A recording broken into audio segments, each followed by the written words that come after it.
14 versículos sobre o dízimo, o que diz a Bíblia. Então, nestes versículos da palavra de Deus que nós temos para falar, por exemplo, dar o dízimo, é uma prática que começou no Antigo Testamento. O povo de Deus tinha a ordem de dar a 10ª parte das suas colheitas e rebanhos.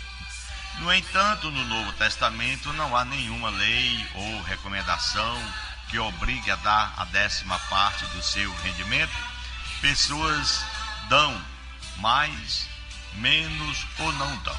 Tem pessoas que dão, tem pessoas que não dão, mas observando o que diz, apesar disto, é possível ver a atitude de dar e encorajar a pessoa veio da Bíblia, do Velho Testamento, sendo que as pessoas devem dar de acordo com aquilo que o seu coração pede, já está no Novo Testamento.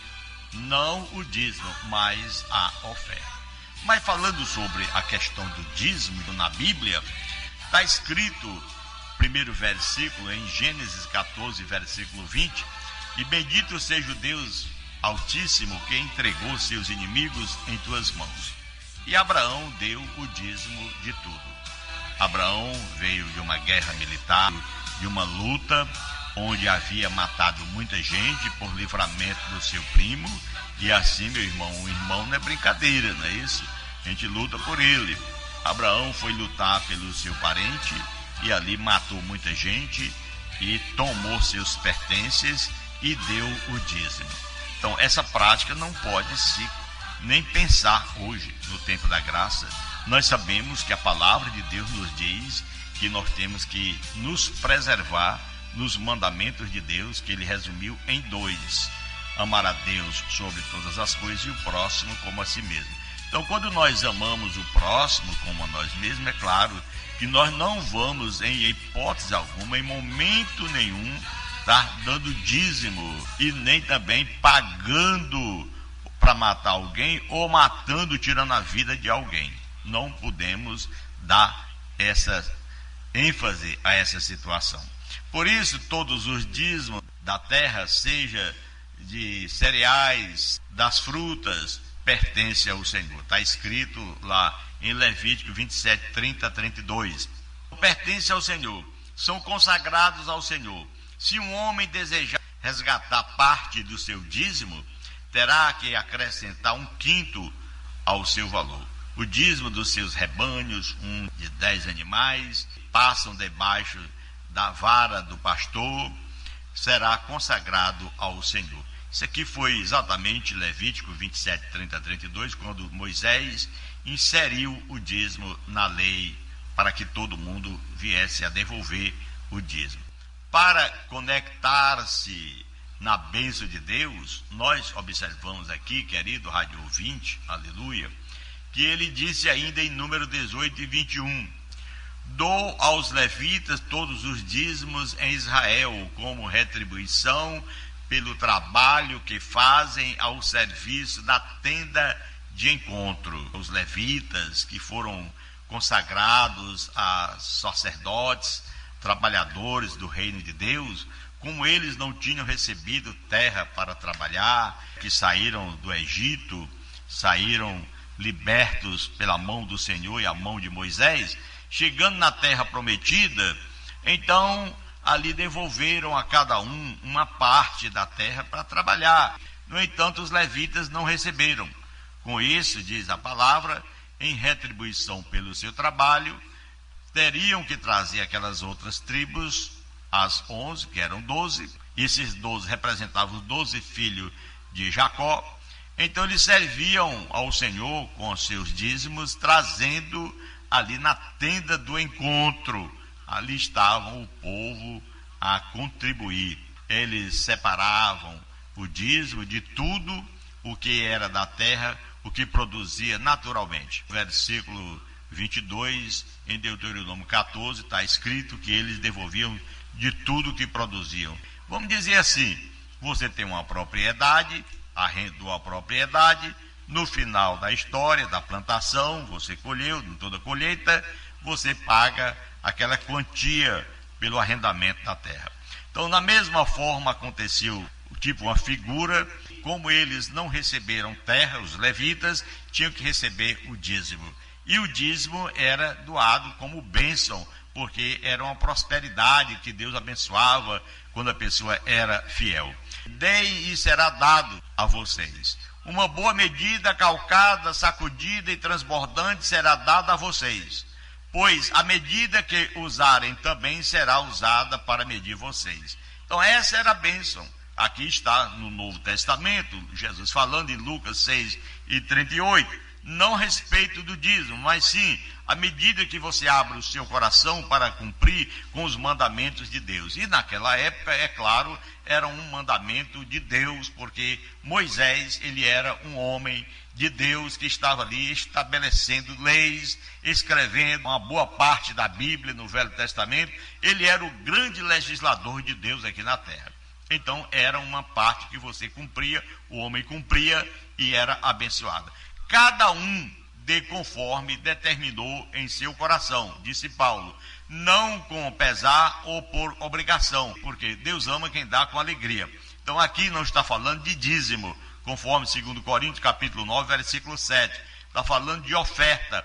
Cada um contribua segundo determinou no seu coração, não com tristeza ou por obrigação, porque o Senhor ama aquele que dá com alegria. Então, falando de oferta, o Novo Testamento está repleto de versículos mostrando que o homem é abençoado hoje quando ele contribui com a sua oferta para Deus, para o trabalho de Deus. Mas não quer dizer que você seja obrigado, como era no Velho Testamento, a doar aquela parte que você tinha, alguém recebia como bênção de Deus para produzir na terra e depois devolver aos levitas. Hoje está escrito na palavra de Deus, conforme Hebreus, capítulo 7, versículo 12, que mudando-se o sacerdócio, necessariamente se muda a lei. O sacerdócio de Cristo é outro sacerdócio. O sacerdócio dos levitas, quando Jesus morreu na cruz, foi rasgado o véu do templo, e é claro, aquele lugar ali só entrava o sumo sacerdote de ano em ano, oferecendo sacrifício de louvor a Deus, por perdão dos seus pecados e perdão do pecado do povo. Mas quando Jesus morreu, aconteceu que rasgou-se o véu de alto a baixo. Então agora não tem mais aquele lugar chamado Santo dos Santos. Então Santo dos Santos agora é o nosso coração. Somos nós que aceitamos a Cristo e temos um sumo sacerdote que não é segundo a ordem desse levita, mas sim a ordem de Melquisedeque.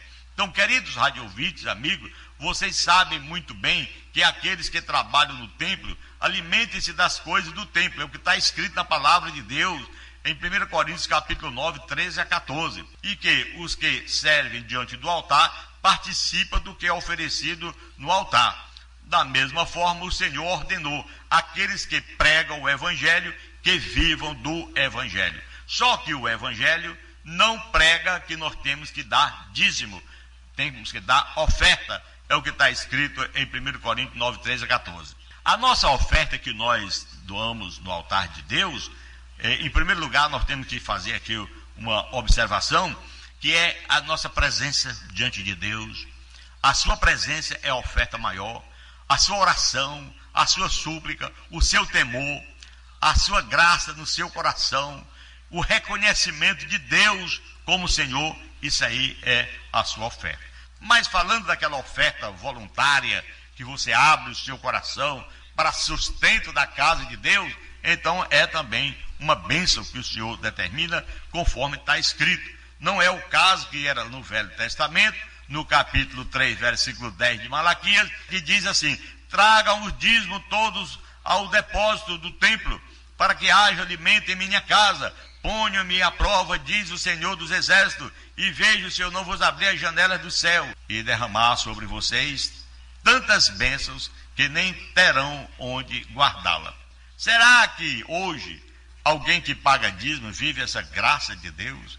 Vive nesse montante de bênçãos? Vive essa graça de receber muitas coisas de Deus, de todo mundo, ao ponto de não ter nem onde guardar?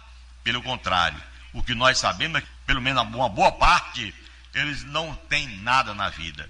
às vezes precisa de um pouquinho de dinheiro para comprar um remédio para um filho, vai na casa onde ele se congrega, pede o pastor, ele diz logo: não tenho nada para lhe oferecer. O pouquinho que entrou aqui é do Senhor, quer dizer, do Senhor pastor. Não tem como oferecer. É o que nós vivemos hoje, as dificuldades, os constrangimentos, os problemas que a gente enfrenta na vida cotidiana. Pode um homem roubar a Deus? Ele chegou a dizer isso no versículo 8. Contudo, vocês estão me roubando e ainda perguntam: como é que te roubamos? Nos dízimos e nas ofertas. Naquela época, Malaquias, falando essas palavras ao povo que eram judeus, era uma palavra dirigida aos judeus. Aqui foi essa palavra dirigida aos judeus. As pessoas querem trazer para o dia de hoje como se essa palavra fosse dirigida para os nossos irmãos, para os nossos brasileiros e para outros países. Nada, foi conforme Malaquias 1:1 diz: palavra do Senhor, peso da palavra do Senhor contra Israel. Era contra Israel, não era contra nós que não somos da descendência de Israel. Aí vem a palavra ainda em Mateus 23:23: ai de vós, mestres da lei e fariseus, hipócritas! Hipócritas! Vocês dão o dízimo da hortelã, do endro e do cominho, mas têm negligenciado os preceitos mais importantes da lei: a justiça, a misericórdia e a fidelidade. Vocês devem praticar essas coisas sem omitir aquelas. Então Jesus ordenou que o homem que vivia na prática da velha lei tinha que devolver o dízimo, praticar essa prática da velha lei.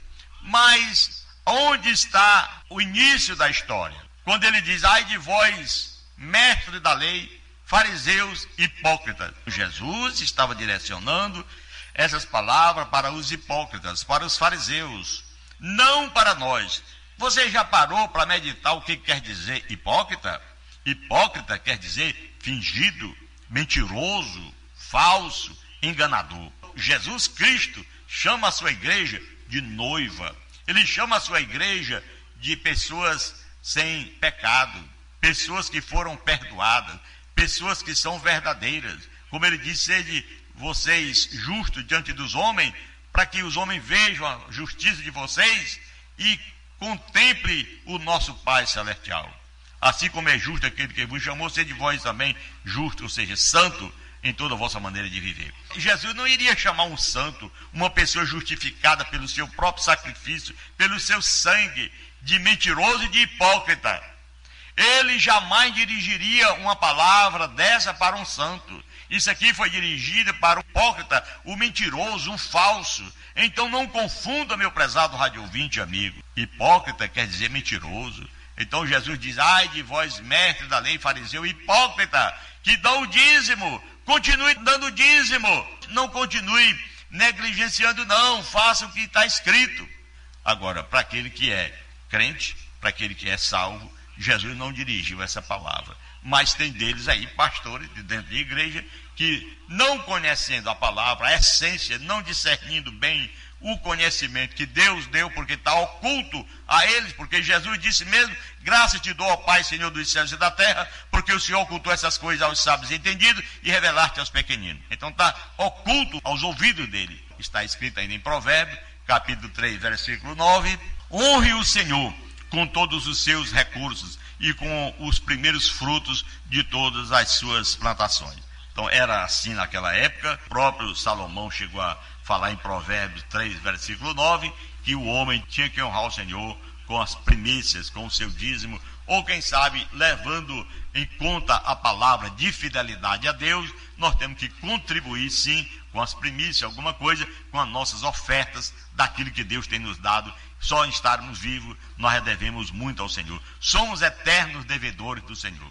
Já no Salmo 24, versículo 1, do Senhor é a terra e tudo o que nela existe, o mundo e o que nele vive. Então tudo é de Deus. Não precisamos devolver dízimo para Deus em plena graça, porque o Senhor Jesus já fez tudo por nós, pagou por nós. Em nós existia as trevas, o pecado, a malignidade, tudo aquilo que não está de acordo com a palavra de Deus.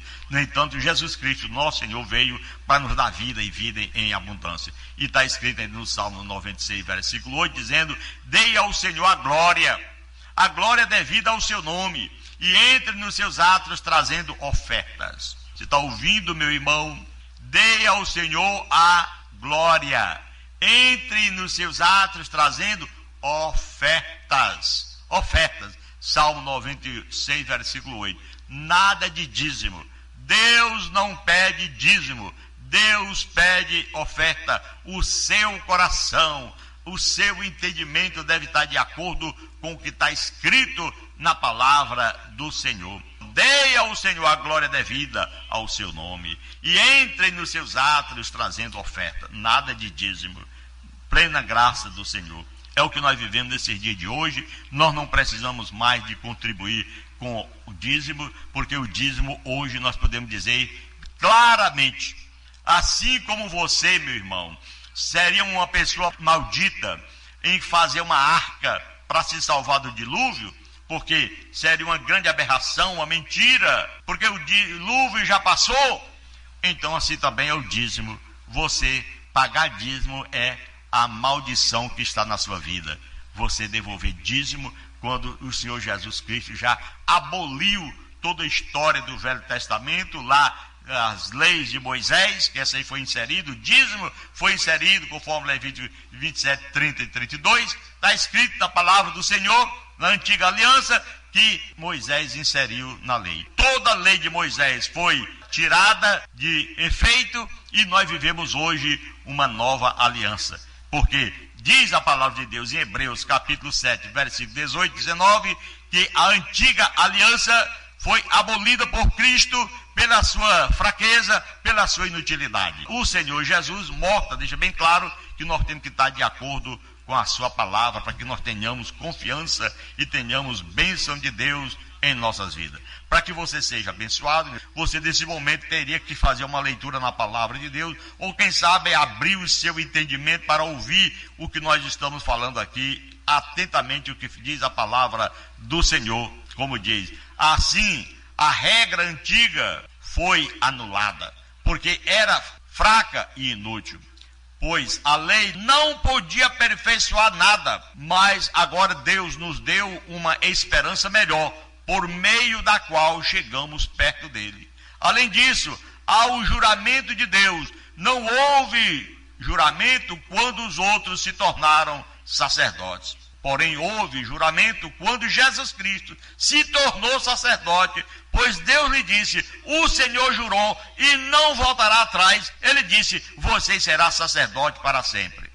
Você, Jesus Cristo, é sacerdote para sempre. Se a sua palavra diz, traga a ofertar ao Senhor, na expressão do apóstolo Paulo, 2 Coríntios capítulo 9, versículos 6 e 7 e 8, até o versículo 11, está escrito na palavra do Senhor, que cada um de nós devemos contribuir, segundo o proposto em nosso coração, não por necessidade ou com tristeza, porque Deus, o nosso Senhor, ama aquele que dá com alegria. Dar com alegria é ajudar a necessidade de alguém. Como diz a Escritura Sagrada, ele dá generosamente aos pobres, e a sua bondade dura para sempre. Versículo 9 do capítulo 9 de 2 Coríntios. Deus, que dá a semente para semear e o pão para comer, também dá a vocês todos as sementes que vocês precisam. Ele fará com que elas cresçam e deem uma grande colheita como resultado da generosidade de vocês. Ele fará